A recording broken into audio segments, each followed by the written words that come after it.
Welcome to the Sports Wrap. George Ringer. It's almost September. I got my Nagurski shirt on. It's football season, Tim. It is Officially football season. Last night, Friday Night Lights, I almost got goosebumps how American this is. It's just like they're out. And then I hear the story of well, there's a number of stories that went with the game, but Moose Lake Willow River wanted to play early so they could be gone early, and then they sat around and watched the fireworks. And it's just like it was scary because I know last year they came up and played here during the regular season, and the janitors shut the lights off on them because we played at 7 o'clock and the game took quite a while, and the janitors finally had enough and turned the lights off on them. And I don't want to say they were upset, but they just said, well, you could have just asked us to move outside the stadium. I'm like, this year we didn't do that. They had the fireworks to watch, so they ordered pizza and ate pizza in the stands while watching the fireworks. And I'll tell you what, last night they had a moon set with the fireworks. Sue was out in the alley with her camera taking pictures of this stuff, going ooh. So between the moon and the fireworks, the only thing that went wrong last night was the score. But other than that, my wife and my daughters were out oohing and eyeing about the moon as well behind the fireworks. It was kind of apropos, I guess, to the evening.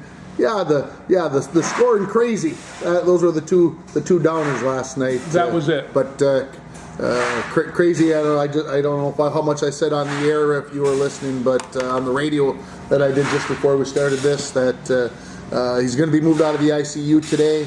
Everything looks like it's on the up and up, but they just wanted to make sure that everything was good. Well, he's a former teammate of mine. He's class of '68. He was 1 year behind us, and a great football player, super guy. He's so very active, and so it was hard to watch him go. But last night we heard the helicopter come in, and I knew right then that was. I had my suspicions, but I was hoping you don't want anybody to have to leave in the helicopter. No. But the timing was right, and I even said, geez, I hope that's not for crazy and something went really wrong, but it does sound like they thought they maybe saw a brain bleed. They don't think there's a brain bleed. When they got him to Duluth, they did more tests, and he sent an email this morning, as I mentioned on the radio, in his usual funny style. I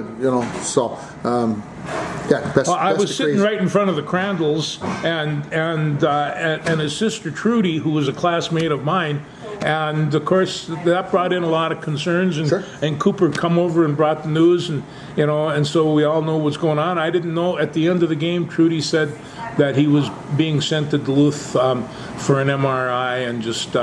Nobody was going to take any chances. You can't take chances. And you want to do what's right, and I think they did, and that's credit to them. The football game, I relived it last night watching it on film. Relived it on the radio this morning, but that crucial opportunity right before halftime where the Broncos recovered a fumble, had a chance maybe to take the lead, only to miss the field goal and then have Moose Lake score on a 73-yard play or whatever it was. The guy escaped. Parker Samardzija is a pretty nifty runner. Well, and I got to tell you just a little thing about this Moose Lake Willow River. They have 22 seniors on that team. They have 3 people that are over 300 pounds, and they have an offensive line that's got to average pretty close to what a small college has. I agree with you. They were huge, and they run well. They're very well coached. And I knew it was going to be a tough goal, but the Broncos stuck in there, and so it was a very entertaining game. Couple of drives that ended up stalling out, longer drives, multiple play, 8, 9, 10 play drives that ended up stalling out, not resulting in points. And when you're playing a team like Moose Lake, you got to take advantage of all those situations. And 40 passes for Hayden Swenson last night. He was scrambling for his life at times, so there were more pass plays than that called, but he still completed 28 of them. That's 70%, folks. That's pretty good for a high school kid. I don't care whether they're open or not open. And I'll tell you what, Carter Line helped that a lot. He was pulling down some catches that you always want your people to be able to do. In the last 2 or 3 years, we've had the receivers to be able to do that, and Carter seems to be kind of filling that bill. If and with, but you could. It would be nice to have a couple of big linemen. That way, you could have Kane Thompson on one of those wide receivers too, because he's such an athlete. He can get the ball as well. Yeah, obviously that was one of the things that was kind of a moving part last night. Still caught a touchdown pass, which I was forewarned could happen. That they were going to run that play, and so moving Kane back out to the receiver. What does that do with Kingston and Gene in the backfield? Does that put Carson back in the backfield? I would assume that that's the way that it would be, but I don't know. Well, they were shuffling back and forth anyway a little bit, and the coach was over there doing this, and I wonder what play that is. Well, that's the play where the halfback goes to the slot, and the slot goes to the halfback, and that was Carson and Gene. So Kingston, but they've got great team speed. Kane, I always said last night during the game, on defense, he put the cane to him. He had some tackles in there and broke through the line a little bit. You know yourself that your defensive linemen are there to make tackles and all like that. Keep those guards off your linebackers. And when they do that with Thompson, he's dangerous back there. He really is an outstanding football player. We discussed that I discussed that, via text this morning with Bjorn Johnson, and he said he'd been watching a lot of high school football on his computer over the last couple of days, and he said there are two things. Nobody loop tackles anymore because they don't tackle very well, and we're all teaching them how to tackle with their heads behind. Maybe not the worst thing with the concussion stuff, so we could go on and on about that. But he said that defensive linemen, nobody uses the flipper technique, which is what we taught our tackles, to flipper technique and stay in that B gap or C gap, usually B gap, the way we play defense, and fill a gap and not get this penetration. And everybody defensively, whether you watch pros, the college or high school, everybody's penetrating and getting into the backfield. Yeah, you have to. But what happens is you make one nice play and then you miss 7 other tackles because you create a lane for that guy to run through and he gets a big gain. Well, what I would like to have seen from the offensive line, because I think those big guys, tough as they are to play against, can be trapped. They aren't overly fast.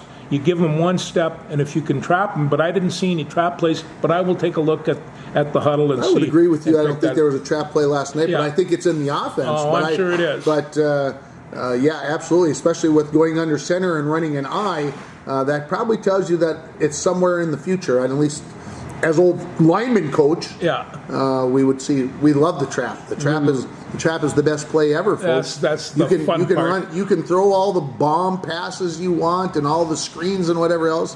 When the trap play is run to perfection, there ain't nothing prettier, George. And no, there really isn't. A couple other names, and I got to mention Zach Huso and Carson Crandall, because those are names. Well, the Huso name goes back a couple hundred years, and the Crandall named almost as long. These guys, their fathers were former wrestlers of mine. And another guy that played really well at the nose guard was Logan Nordby. We've been watching Nordby play that nose guard since he was a freshman. He is a hard nose. As he said, you got to play with grit, and he does play with grit. And he took that offensive center on, and that center had a tough time with him pretty much the whole night. Well, I think the key to playing Moose Lake is your defensive ends have to have good nights. And I can't say that I watched religiously what the defensive ends did when I watched the film last night. But that's a big part of it as well, because they like to run off tackle. The ends got to play well. Obviously nobody likes to lose 40 to 20, but at the same time, we got to fly around. He's sports fan. In my nose.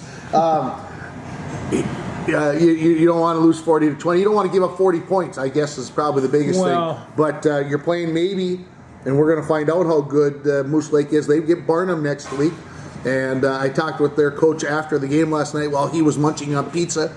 And I said, well, who you guys got next week? And he says, Barnum. And I'm like, ooh. And he goes, Yeah, they've got us the last 2 regular seasons. I said, I know. I said, that's why he goes, yeah, these kids, 5 miles apart, they know each other. It's going to be a dandy. So he says, we got them at home. We got them in Willow River. He said it should be a fun game. So there'll be one eye next weekend on what's happening in Willow River. No, I tell you what, the coach has a very good team there, and he's a great coach. They've got, I counted 10 assistant coaches on the sideline, and I might have been 12. And none of them rode the bus.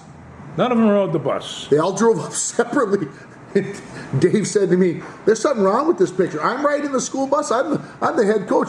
They're supposed to be riding the school bus. I'm supposed to be riding in the anyways. So. Yeah, it's Broncos get Ely next week. We might as well finish the deal. Ely lost to Barnum last night, 48-0. Yeah. There's nothing to read from that other than I think Barnum's have probably got another nice team again. There's no reason to believe that they're not. Ely, I know, struggling with a little bit of numbers. Yeah. And of course, the Broncos beat them 54-0 last year. But again, that was last year. We'll see what happens this year when the Timberwolves come to town next Friday. Well, let's just go from there a little bit. Some other scores in the area. I noticed that my favorite other school is Onamia, and they went up to Big Fork and they beat them 54-6. I'll make this comment on that. I'm glad that Big Fork has a team because I heard at an AD's meeting that they were thinking about shutting it down. Oh, that would be bad. They've had a long history of long history. Big Fork. Last year Big Fork had a tough season, getting thumped by a couple of teams that are now 11-man schools and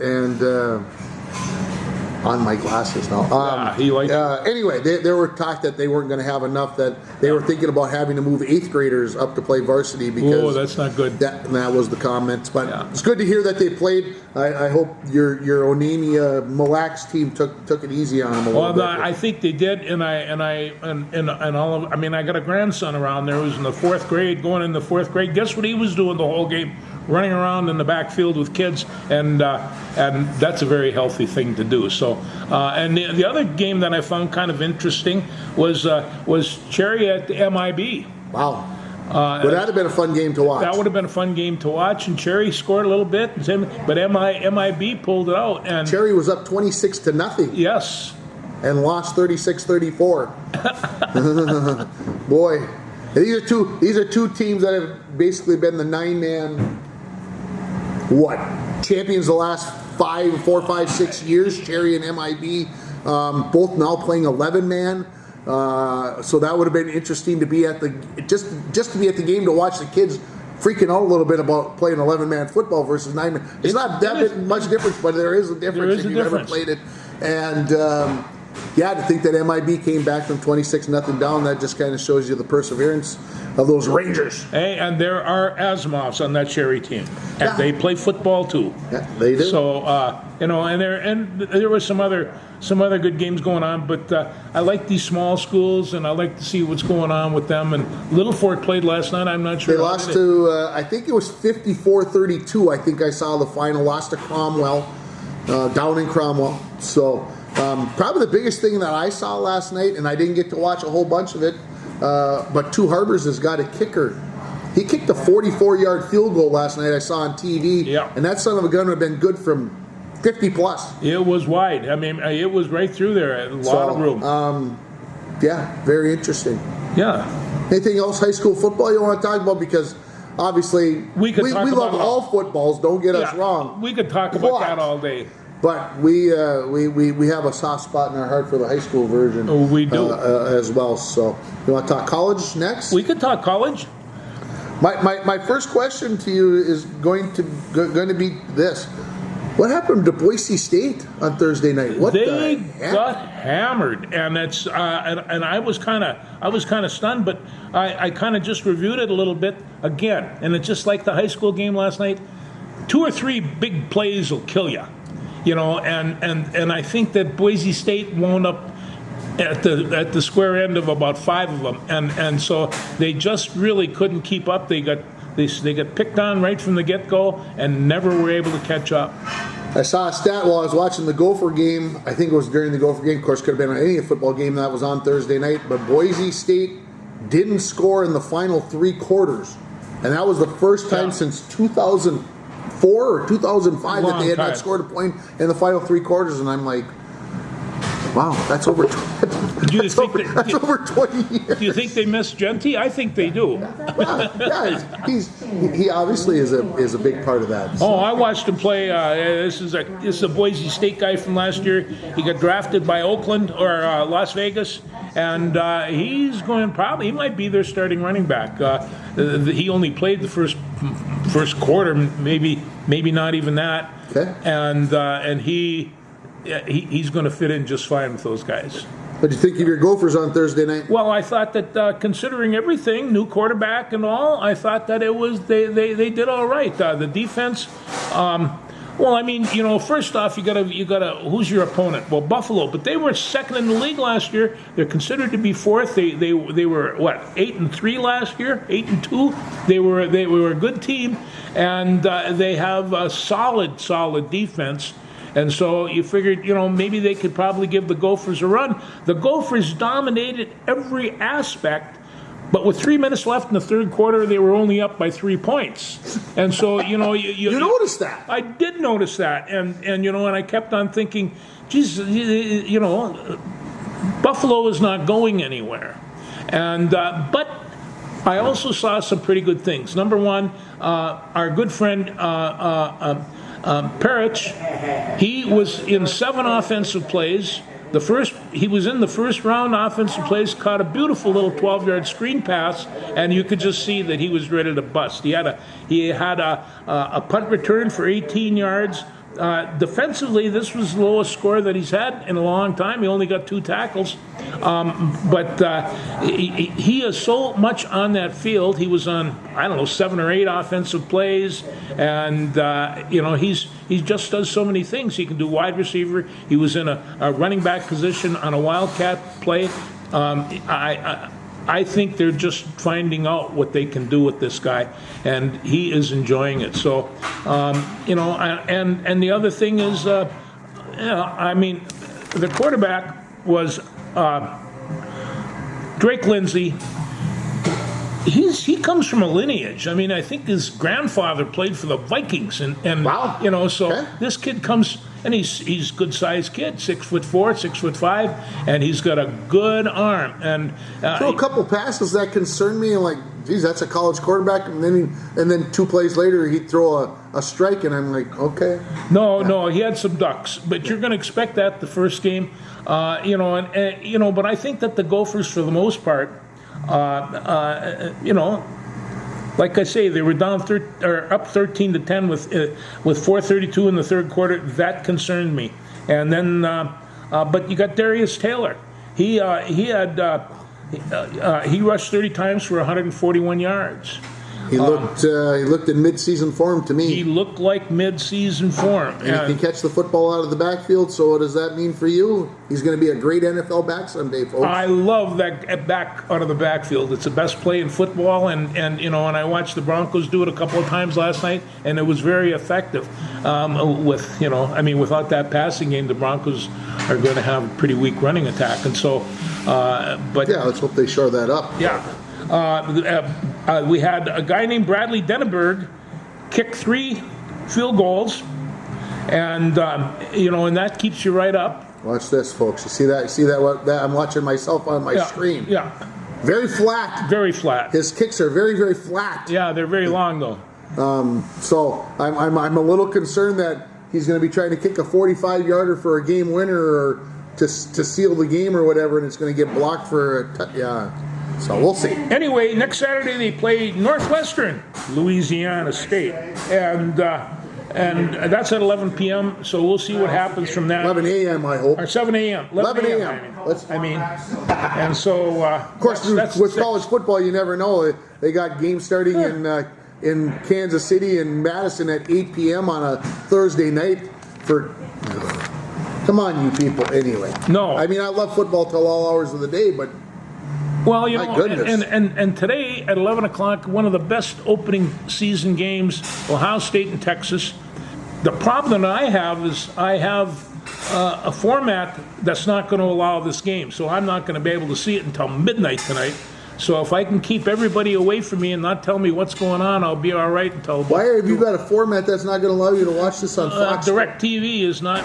Oh, doing with Fox. Yeah. I know. They haven't got that figured out. No. And it's not that I'm upset about it, but I wish they'd get it together, and they just won't. But there's some other games. I watched a week ago Kansas State lose to Iowa State over in Dublin, Iowa. Well, North Dakota gets them at 6 o'clock tonight. And the other one that might be some pretty interesting football is LSU and Clemson. That's at 6:30 tonight. I'm going to keep an eye on that. Dabo Sweeney and see him get excited. Number 9 versus number 4 there. Like I said, preseason rankings. Don't know what you're going to get. But yeah, South Dakota's playing at Iowa State. Iowa State, that should so be all right. That should be interesting. That's Syracuse, Tennessee. Come on in. Oh, my man! Syracuse, Tennessee. Jeez, you see that orange? That's Bear Yeah, orange. that's him doing his best Bear imitation. So. We got Augie. Now we're all set. Augie Schmidt joining us, the radio guy here in the Falls for a couple of years, and he finally got done working. Geez, you must have been on the air for a long time. Well, I just did a quick update, after we were done talking. I made sure to give a shout out to Little Fork and Rainy River, the Muskies, and of course the Fort Francis Lakers as well. Just making sure I covered all the bases, make sure everyone got their due diligence of shout outs. That's what you got to do, man. That's what it's all about. So we're talking college football, and we just got done talking the Gophers, and we probably should talk a little bit more about Texas, Ohio State. I got to give this little tidbit for you. We had a speaker at the school this week, George. He's called the Tall Cop. He's about 6'8". Yeah. He's a cop. He used to be a cop. Now he just goes around speaking. But anyways, he's tall. He's a tall cop. Anyway, he came up and talked about drugs and vapes and all the stuff for schools and things that we should be looking for at the schools, and talked to law enforcement and all this other stuff. Anyhow, long story short here, let's try to shorten her up. He's a season ticket holder for the Texas Longhorns. Oh, boy. He lives near Austin. And he's giving away a free ticket? No. He said, it was Wednesday when he's talking with us, he says, folks, just so you understand where we're coming from, he said, after I get done here in International Falls today, I am jumping in the plane and flying home to Texas. And on Friday, I'm flying to Ohio. Columbus. I'm flying to Ohio to do a talk just like I'm doing here today in Ohio. Now he said, it just so happens that my Texas Longhorns are playing like 2 hours away only. He says, I'll be at that game on Saturday morning for Texas and Ohio State. And I'm like, you lucky son of a beep. Yeah, no, and it's just like, and Texas, of course, has the great Archie Manning. They call him Arch now. He changed his name, but back in 1967, he was playing for Mississippi State and was really, really good quarterback. And now he's gets back in college, but this, of course, is his grandson, and he might be, I understand, the best Manning of the bunch. Yeah, that'd be pretty good. That wouldn't be bad. To talk about Arch Manning, and I know a lot of people. Even last year, people were calling for him to be the starter, and it was Quinn Ewers who was the starter at the time, of course, and a lot of people were saying, "Oh yeah, we want Arch, and so now we're gonna get Arch Manning. So let's see what the kid does. We all know that it starts up front. You can have the bestest of the quarterbacks, but obviously both sides of the line. And I do want to go back to the Gophers before we forget. I thought their defensive line played really well the other night against Buffalo. That being said, that's why Ohio State and these teams that are at the top, the Bamas of the world, that's why they are the teams that they are. Yeah, they got great quarterbacks, good quarterbacks that maybe are made great by their offensive line, and the defensive line, of course, up front is such a big deal. And I think Philadelphia Eagles made that so apparent by winning the Super Bowl last year that, okay, you can have all the bells and whistles and you can have the Saquon Barkleys and all the rest of this, but if you don't have an offensive line or a defensive line that can get things done up front, you're all done. And the New England Patriots, I think, did that for years with Tom Brady, and I think that's why Texas and Penn State and all these colleges that are at the top of the rankings, we see the fluff, we see those perimeter guys who think that they're so good, and then they got to remember it's those 305-pound guys up front that can run like somebody shouldn't at that size that are really doing it. Well, and as long as we're talking about that, I want to get right back to Parrish. He played cornerback.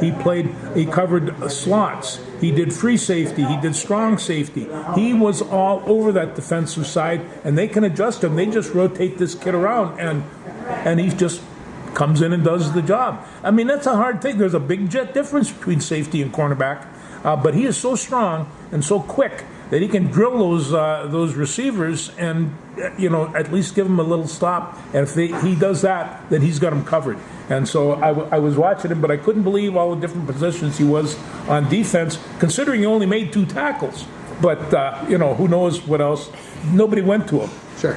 Yeah, I mean, he's been a big talk of the town lately. Obviously, he was freshman of the year, and he just a really great player. And the other thing too is he's a local kid playing for the Gophers, and a lot of people are saying that because he was a local kid that got recruited, they got him set for life as a Gopher. And he turned all 4 down years. Ohio State. He turned down Ohio State for the Gophers, and that's Alabama. Ohio State. I mean, he just all kinds of good things. He wears this M, I'm sure, tattooed on his chest. Just kind of, but he believes in Minnesota. And the last time I saw him interviewed, he says, I'm going to play here 3 years. You have to go 3 years before you can be drafted into the pros. And I will give him the 3 years. But my whole life, I wanted to play in the NFL. And there's no doubt in my mind that he will. And he'll be outstanding there. He is a solid player, and granted, I will say the only thing that's kind of hurting him right now is because he's being a two-way player for the Gophers. A lot of people are already doing the comparisons to Travis Hunter, but not in the positive light, I would say, because I've seen a lot of comments. I've seen a lot of people saying like, "Oh yeah, he just needs to make sure he has the most snaps out of any other player," and he's got the Heisman, and so it's like it's a double-edged sword of having him be such a great player playing both ways. Yeah, and the expectations are so high on everyone. I mean, why shouldn't he be an outstanding All-American running back? Well, because it's hard. There's a lot of really talented All-American running backs out there, and so, but he's really a lot of fun to watch. I love it when the other team punts. It's just he had one return of 18 yards, but on Thursday night, but you never know what's going to happen when they kick the ball to him. You never know. Yeah. Yeah, obviously big deal. It's been the talk of the preseason, and don't take this wrong, Coy. I'm ready to just talk football. Let's see it all happen. Yeah. Your Bulldogs played on Thursday night. They did Winona State at TCO Field in Egan. They played at the Vikings practice facility. Field. Yeah, that's the first college game that's ever been played there. So, but I'll tell you what, they're ranked, I think, second in the North, part of the conference. Bemidji, the Beavers are there again, and it's just like that drives. They beat UMD now 3 years in a row. They hadn't won before that since 1948. That was the year I was born. And so you don't lose to Bemidji, and yet they do. But I have to take my hat off to Bemidji State. They have built themselves a very nice program over there the last 3 or 4 years, and so. Your quarterback Jasper, he's still there. Is he like a 9th year senior? Well, but as soon as he gets his Social Security, he'll retire. He'll retire. I saw him last night during the highlights, and he was doing a quarterback sneak. Hey, I wouldn't want to hit that guy. He is big and he is nasty. For a quarterback, he has no problem with taking hits, and he's a fine quarterback. I like watching him. Dogs get Mankato in a couple of weeks. That's probably worthy of some talk in the future. But Mankato always gets their love and has established themselves as a pretty good program. So. They do. They're one of the very consistent programs out there. Yeah. Yeah. What else college football? Anything else that we need to put into the add in?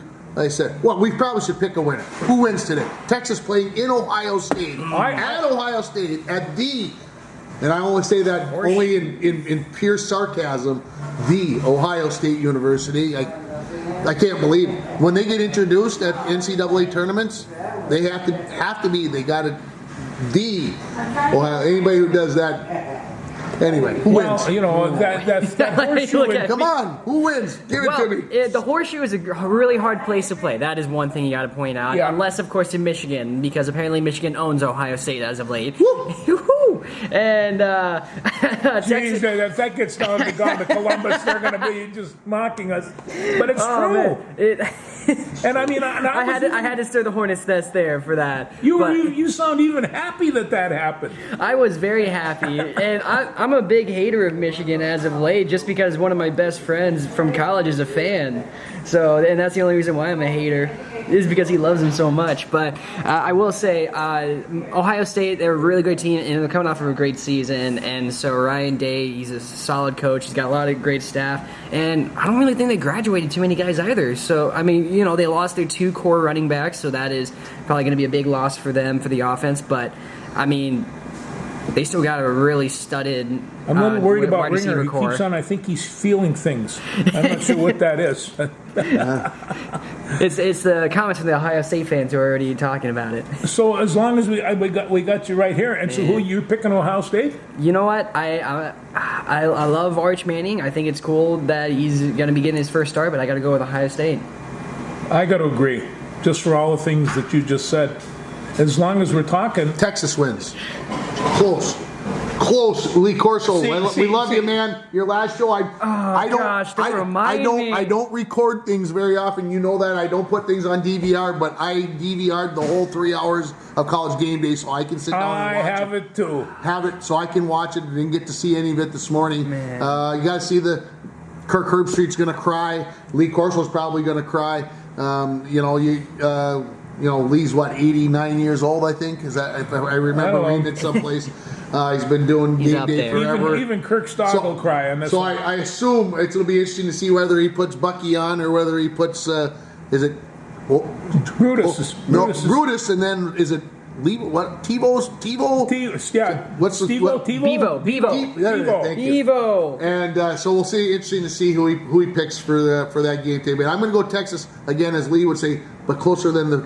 Are we talking overtime or walk-off field goal? Probably I'd say 3 points. Okay. Very close game. It's going to be a dandy, and we probably should keep this thing rolling so that we can get home to watch a share of it. But anyway. It's going to be a great start to the college season.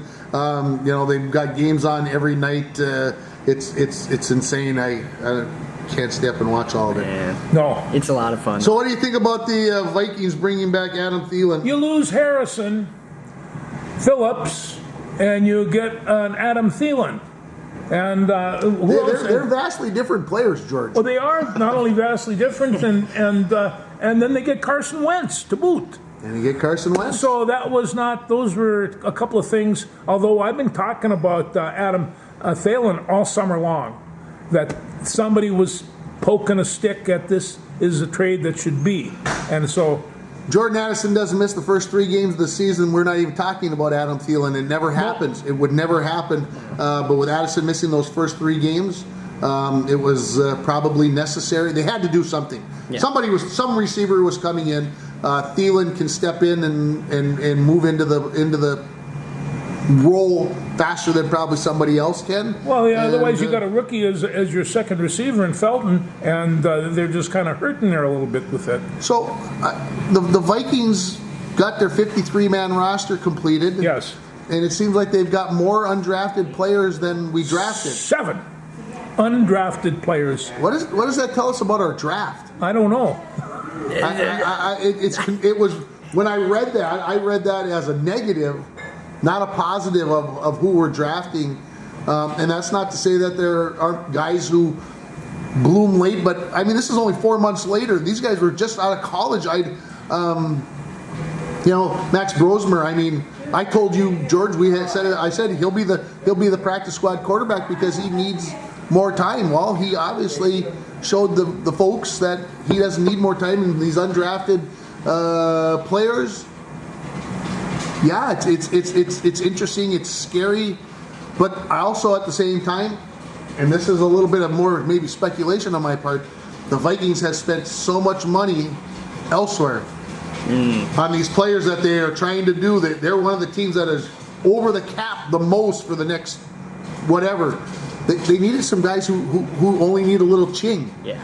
And I mean, when you're talking little ching, I mean you're talking, like like I $500,000 say, a year. one of my favorite players on the team is Lucky Jackson, simply because that's a great football Did name. he get Lucky. cut? No, he's on the practice Oh, squad. he got brought back. Practice on squad the- player, practice squad. Practice squad. So he's, but he was the last one on the practice squad as well. But Lucky, he's still on the bunch, and you take a look at that crew. There's 4 or 5 linemen, and there's a bunch of wide receivers, and then the rest are all defensive secondary, maybe a defensive tackle. But what they're looking, I think right now with their offensive line, you have to have 9, maybe even 10 people on your roster that you can shuffle in there. And I know what it looks like after 7 or 8 games, and there's some of those linemen are not going to be there. That's probably for sure. Yeah. Of course, the pros don't start this week. Next Thursday night starts the season. I suppose the defending champions are playing on Thursday night. Who are they playing? I don't even remember. Oh, that's a great question. The I should Eagles are remember playing that. the who? They're playing against. See, I don't. It's so far off the They're radar. playing against the Cowboys. Oh my gosh, the Against the Cowboys Cowboys? aren't cooked. And what was the matter with the Cowboys? Did Jimmy Jones, did he just run off the top? I mean, I can't believe that they took one of the best defensive players in the league, if not the, and traded him to the Packers. I think he got jealous of the Dallas Mavericks. Now people were talking about them, how that was the worst deal ever in Dallas. Dallas fans are in shambles. This is the worst thing that could happen to Dallas. All of a sudden, Jerry Jones comes along. I got something for you. Trades away Micah Parsons to the Packers, a team that they're always facing in the playoffs and is always eliminating them from the playoffs. That's the worst part about it. And I'll tell you what, Green Bay went from to right now, and it's just like, as a Vikings fan, you're going to have to meet this guy twice a year, and and you guys both know he's a wonderful player. He's a wonderful player, but is he worth $188 million? No. That is a number. 2 first-round picks as well, and Kenny Clark too. Kenny Clark was a big part of the defensive line too. And it's only 136 guaranteed. Well, yeah, it's only. But start thinking about, and we've talked about this with Tom Brady in the past and all these other quarterbacks about them deferring their salary, They did. maybe not taking as much as that they could have, so that you can get other players. Well, Micah Parsons just took up $136 million for sure over the next 4 years. That's 30, almost $35 million a year. That's quarterback number for a defensive player. And I say Micah Parsons can do a lot of things, but there's a reason why Dallas wasn't going to put up with his, and I'm going to say it, crap anymore. Oh, malarkey from top to bottom. I mean, he is living that he is God's gift to football, and now he better go out and prove it. And I hate to say that he's going to have to prove that with the Packers, as you mentioned, George, playing us twice a year. But he's one of those guys that I think show up a lot of the time, and then there's plays when it's not my play, so I'm not going to go do what I. Yeah. He needs to have the kind of numbers that backs up that kind of contract. I mean, just look at a lot of other teams that have had similar kind of issues with players asking for trades because of those contract disputes. I mean, the Bengals, they ended up putting so much money into their wide receiver 1 and 2 and their quarterback that for the longest time they were about to lose Trey Hendrickson, and he was one of the guys who was leading the league in sacks. So it's something where it's something you got to think of. And then the Packers put so much money into Jordan Love. I still don't understand why. Sure. And I mean, look at where that led them. I mean, just overrated. And maybe I'm just talking as a Bears fan. He is talking as a Bears fan now, but Jordan Love is overrated. There's no doubt about that. He's Well, as long as we just stopped on the Bears there, Oh, I have to give them some kudos. In 2 years, they've turned that football team around, and they're going to be a good football team. But they may have drafted the wrong quarterback. Oh my gosh, that's what I knew you were sitting on that because I knew I shouldn't have said that when we were talking. Our coach's corner just came back from that. I know because that was the talk. That was the talk last year. All right. Oh yeah, maybe they should have drafted Jaden Daniels. He would have gotten killed. He would have done worse than Caleb on that team. I'm going to say that right now. Jaden Daniels would not have been better on the Bears if he got drafted by Chicago. We were just in a terrible situation from a coaching perspective, from an offensive line perspective. It was just bad. And, I mean, Granted, I wouldn't have wanted to draft Caleb in the first one. I wish we could have kept Fields because it seemed like that's what we were doing. But I guess because we were getting close to his fifth-year option, we had to make a change. But I mean, we got Caleb, and he wasn't bad. No. I will confidently say I think he's going to be the first guy to reach 4,000 yards and finally break the curse that the Bears have. Whatever they did to the Lions, whatever Peyton Manning did with that kiddie pool of what was it they did when he broke the curse on the Lions and all of a sudden they started to do well? Can he come to Chicago, do that at Soldier Field? Please. I don't know what that is, but now you got me curious. That's for sure. So the Bears and the Vikings play on Monday, the 8th of September. Ooh, party time! Yeah. Party time. What happens? I know we're gonna have a chance to talk about this again next week when we do the show, but we got number one Bears fan here, so we gotta rip them On open paper, here. I think Chicago probably should win, but they're not because the Vikings are a much better, much more improved team with their offense, especially their offensive line and their defensive line, even without Harrison Phillips. You know the scary part about that statement, George, that you said we've gotten better. Yeah. We went 14-3 last year, but we're not going to win 14 No, games we this get year. 11 this You know year. It was You know what a I mean? weak schedule. Come on now. Yes. It was a weak schedule, if we're being honest here, okay? Not as weak as the Bears, though. Yeah. Okay, give me a score. Bears, while you're here, Bears, Vikings, Monday. Give me a score. You know what? I'm gonna say it's gonna be a close game. I'm gonna say 28-24 Bears. George, got an early gut feeling? I mean, we're going to get a chance to No, revise next week. it's more like 24-17, but it's going to be the Vikings, and they've got a good kicker. They got a good kicker, but I think JJ McCarthy is just too much of a question mark. That's the thing. He was injured in the he's a jumbo preseason. question mark. You even said so yourself. He didn't have a lot of reps in the preseason, so you can't fully Scares me. base it. Well, I mean, they'll sure, the replace him Vikings. with Carson Wentz. What does that do? Yeah, well, Carson Wentz, he was a veteran quarterback, though. He's not a Yeah. rookie going in. No, Because he's gonna- JJ McCarthy still is technically a rookie going into this year. He hasn't had. I mean, you can't count the preseason of last year as actual reps, varsity reps at the NFL level. So this is his rookie season. And that's No, what I'm saying. it is. Now, two things about J.J. McCarthy you have to remember. Number one, he has a great quick release, and you have to have that in the NFL. One of the problems that college quarterbacks have going into the NFL is they don't have that. He's got a nice little roll-up. I even saw him run for a first down, although I think he was protecting that leg. but so he's not going to be one of those hard drivers like you're going to get from Chicago. But I think he'll probably be all right. And again, the fact that the offensive line is improved is going to give him some time. So, I'm not too worried about J.J. McCarthy. I liked the kid when he was a sophomore at Michigan.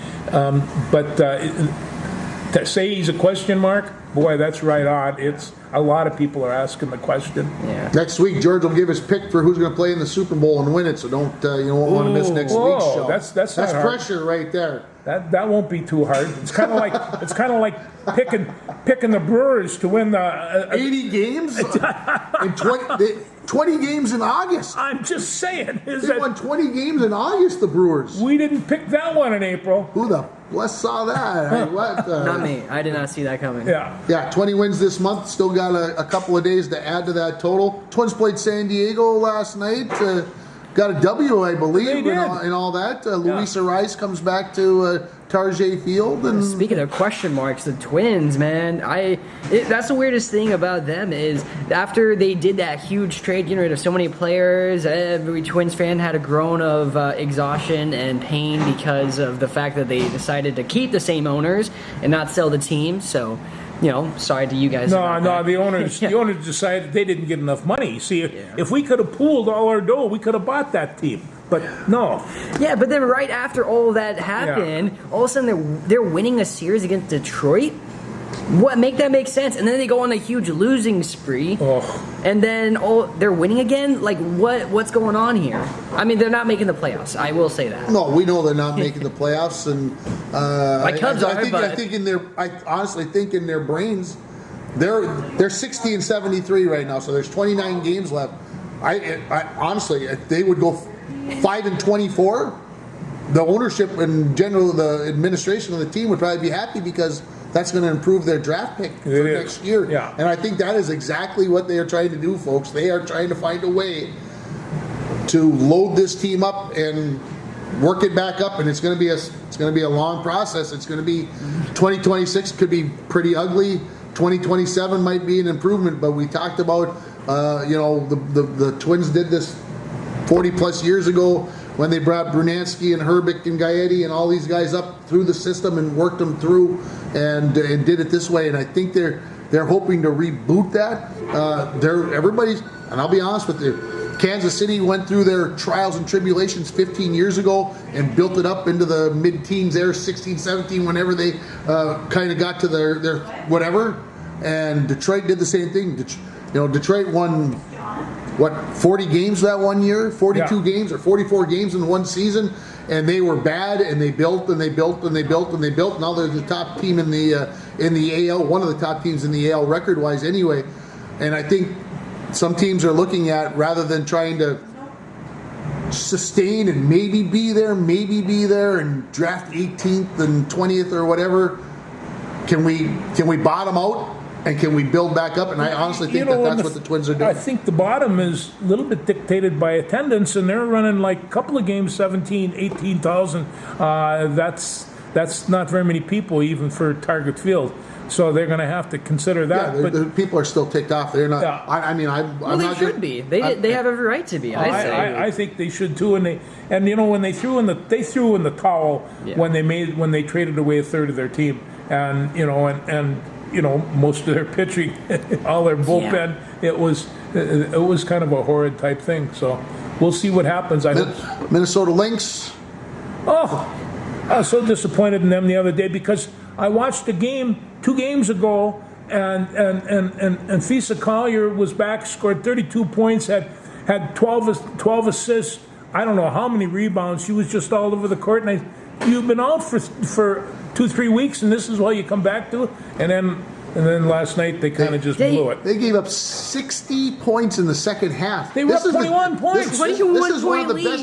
This is one of the best defensive teams in the league, and they gave up 60 and a half. That's 60 points in 20 minutes. Yeah. How do you let that happen? That's what I'm wondering. That's what I don't understand. I don't get. They're 30-8, folks. I mean, long story short, Mama said there'd be days like these. I get it. They get Connecticut tonight, who's 10-28. If the Lynx lose tonight, we may have to fire Sheriff. No, I'm kidding. No, they're not. But that's the only second game they've lost at home this year. And to lose it that way, there had to have been people walking out with tears in their eyes. They really did, because it was sloppy. Yeah, that's just a terrible way to lose, especially if you're trying to be the best team in the league. I mean, you can't have games like that happen. You can't slip up that way, especially because we're getting so close to the upcoming playoffs. So I got one question for you, Augie. Ooh. Let's talk about the Big Ten. Let's talk about this team called the Illini, the Fighting Illini. The Fighting Illini. The Fighting Illini. What do you think of this bunch? You know what? I'm kind of excited. They came off of a winning season last year.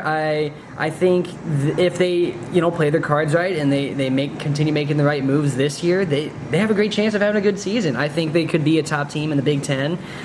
They just obviously they don't have the same kind of recruitment power. They don't have the same kind of legacy as a lot of teams currently. Ohio State, as we just said, but I think they could definitely be a top team in the Big Ten and be a big contender. I think for one, they got to stop scheduling games like Western Illinois. Don't get me wrong. So funny thing is that Western Illinois is a school that is partners with the company my mom works for, and so I feel bad talking trash on them. But that was an easy win. I called that early. And when they put a 50 on them, and it's 51-3. We don't complain when Alabama plays somebody in Florida A&M on the middle of November. And yet they're still trying to say they're a playoff team. Come on, get out of here, man. The SEC finally, I'll say, manned up and said that they're going to play a 9-man conference schedule, and they got to get rid of that November game. Yeah, November. A warm-up game in August, that's one thing. November, you're playing those teams? Yeah. Nah, that you're doesn't deep in the work. season, and you're trying to make... and granted, I mean, I know the folks at the Big Ten are trying to argue for just a slightly bigger than 16-man playoffs. I heard 24 teams. I've heard someone say 32, like in the FCC. Not FCC. We can't go that way. We can't. You got to stop this. When they They let gotta. the whole SEC in, is that the deal? That's what they want. That's what they That is want. what But they anyway, want. I bring this up because the Illinois coach is one of Yeah, Bert Bielema is Bert- like Bert is, yeah, Brett you know- can go suck an egg. Anyway, Yeah, no, I'm jerk. very excited to see the Fighting Illini in action this year. I think they're going to be a great team. Shout out to my Hawkeyes as well. I think we're going to be good. So, I'm not going to say great. Indiana, they came out sparking last year. Are they going to spark again this year? I mean, they still have the same coach and the same enthusiasm. I think a lot of the same players too. a lot of the same players too. So I'm thinking that Indiana, and I mean, every time last year I was saying Indiana's going to win. No, and they kept on winning until I think they lost first game Notre Dame or something. Technically they lost to Ohio State in the Horseshoe, and a lot of people were kind of excusing like, oh yeah, it's in the Horseshoe. They're playing against Ohio State. That's a tough place to play at. But then they got to the playoffs and then lost to Notre Dame, and so I think they're still going in a great direction though. Okay, then the next question is, and this is for both of you. How good is Penn State? they've been building. They're rated ahead of Ohio State. Yeah, I think I think their schedule is a little, from what I've read and what I recall, their schedule is a little more maybe favorable for to make that big run. I was surprised watching something the other day, and they were talking about Michigan and their number one overall quarterback and what Michigan is expecting to do this year. So my long story short, the point I'm trying to make is, okay, we've got Penn State number 2, we've got Ohio State number 3. We think people think Michigan's going to be great. Illinois is going to be improved. Iowa is okay. Nebraska sucks. Anyway, sorry, my Nebraska fans. Jim, I know you're going to be all over this. Hey, I watched the Cincinnati game last night, and it was just like it was a great game. Cincinnati almost beat them. Oh my gosh. I watched I think maybe they had a thing on the last week, the 30 for 30, on about the Colorado Buffaloes when McCartney was there back in the 80s and the 90s, and all his former players were sitting around in his house and they were jibber jabbering and they were talking about playing Nebraska. This is back in the 80s and the 90s when Nebraska was God. I mean, Was relevant. And they said, well, you know what the N stands for on their helmet? Knowledge.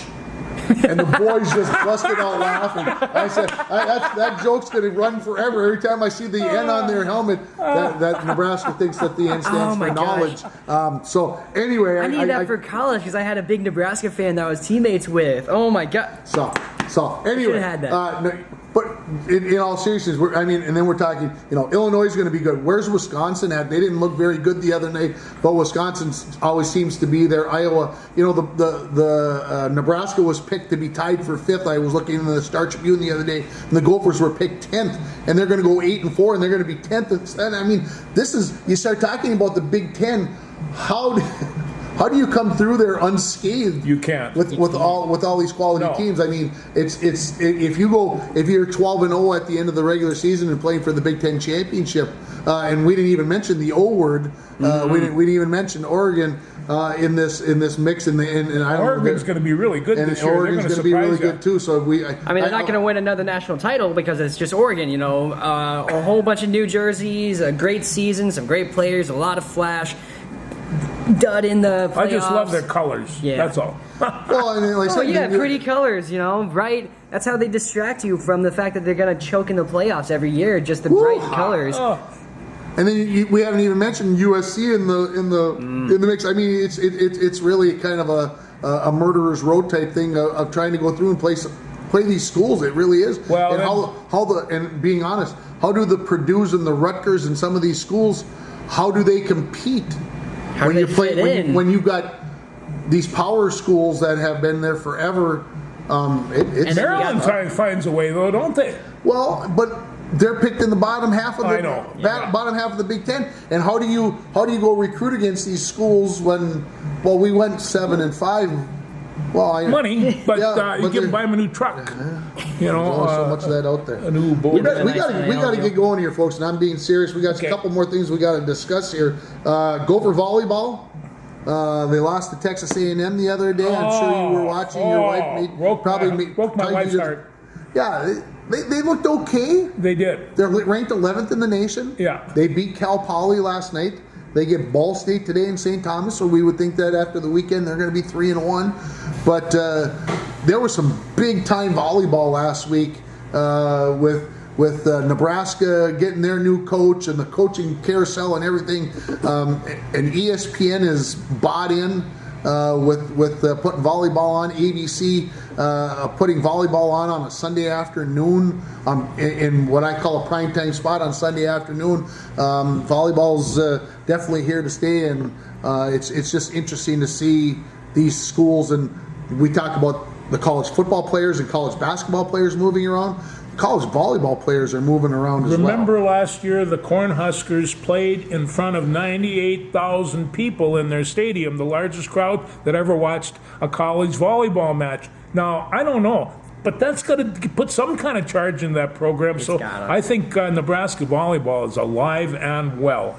My wife's going to go down for the Nebraska-Minnesota game here later this year, and and I just says, well, they're lucky to get a ticket. They're lucky. And that's being honest. Does she have an extra ticket? I don't know. Her and Karn are going down. I wasn't invited. Yeah, it's okay. We can watch the game. We can watch the game. I mean, Nebraska, that is the team to look out for when it comes to women's volleyball. Granted, when it comes to college volleyball, I'm a little more focused on the D3 level because shout out to UNW, best volleyball team in the nation, okay?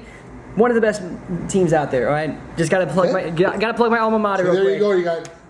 We're talking Division III volleyball, and then I did not see that one coming this morning. No. Shout out to Northwestern St. Paul. I just had to make sure I rep my school if we were talking volleyball real quick. But no. No, same way at Duluth. Once you're a dog, you are always a dog. There ain't nothing you can do about it. Loons play Portland tonight at home. They're sitting in second place, just a matter of time before they wrap up their playoff spot. So hopefully the Loons can continue to do that. U.S. Open tennis. Ben Shelton went down yesterday with a shoulder injury. Unfortunately, 6th seed Francis Tiafoe lost yesterday on the men's side, so a bad day. But maybe the thing of the tournament, there's two things. Carlos Alcaraz's hair being gone. I can't believe the way ESPN just keeps pounding on this. I'm like, this is the biggest thing you guys can talk about. He shaved his head. They had a little haircut incident, and they had to shave it off because his brother-in-law or his brother or somebody on his crew screwed up his haircut. Okay, and the other thing is Miss Townsend and Austin Penko the other night after the whole fiasco, and then Townsend wins late last night. She's one of the number one players in the world in doubles, but she's making a run, and she is using the New York crowd to feed her. This is going to be an interesting story going through the American women. The U.S. Open fans are pretty hardcore for the Americans, as they should. But this middle weekend is going to be interesting tennis. Probably not going to get to watch a whole bunch because it's Labor Day weekend and there's football on. But having said that, the U.S. Open has got some intriguing points, and it's going to get fun this week. Yeah. It's going to be a lot of fun. I mean, I certainly hopped on the bandwagon for Team Townsend. I mean, shout out to her. Hey, let's see how far she can go. All I'm going to say is this. My wife and I used to play tennis a lot. And if I got a net cord and the ball fell over, the hand went up. And that's all Austin Penko was asking for, just an acknowledgement. A hand. It's an unwritten rule in tennis that when you do that, when the ball falls over, you hit the net and it falls over. Sorry, or whatever. And Townsend didn't do that, and that's what Austin Penko was mad about. And should she be mad about it? Probably not. Yeah. A couple of questions. Yeah. Number one, Travis and Taylor. There they are. That's what love is all about. And people. Well, I don't know what he was waiting for. Well, she's been flying from Australia to watch in the middle of her tour to watch him play football and flies back to Australia. He was hoping, if he didn't know then that she was in love, then there's something wrong. He was hoping she was going to get better looking, and so that's. She was going to make even more money. No, she can't make more money. He was hoping he could use a Super Bowl ring to propose to her. There you go. This is anyway. Shout out Cooper DeJean, Iowa alumni. Yeah. Go Hawks. Yeah. Had to make sure. But anyway, my grandson raises chickens, and he has a rooster, and the rooster's name is Travis, and he has this I don't know, white turkey, white chicken, and his name is Taylor. So Taylor and Travis are part of his chicken coop, and so we laugh about that all the time. And you walk up and you say Travis, and you go rah, rah, rah. He can really squawk. So I always thought that was a really good name. But I like those kids. I'm glad they're having fun with it, and best of luck in the future. Absolutely. I'm happy for them. My mom's a big Kansas City fan. She fell in love with the Chiefs after the documentary that came out for the Kelsey brothers, and so she deep into all that. And so when they announced their engagement, my mom was one of the first people to text me about it. So shout out to you, Mom. Love you. So, anything else? Yes, I got one more thing to thing? say, but this one's fairly serious. We laugh and we talk and we have a really good time with sports because we're sports nuts. But the fact of it is, we had a tragedy in Minnesota last week, and that kind of takes over the whole ball. So if you get a little time during you're watching your sports this weekend, think about those people down in Annunciation Catholic Church and the pain that they're going through, and so keep it going. But there's some real live things out there in the world. I'm sorry to bring it up, but that had to be. It's okay. It's important to bring up that kind of stuff. Keep their families in your prayers, and just keep them in your hearts. We'll talk to you folks next week. Thanks. Thanks, Og.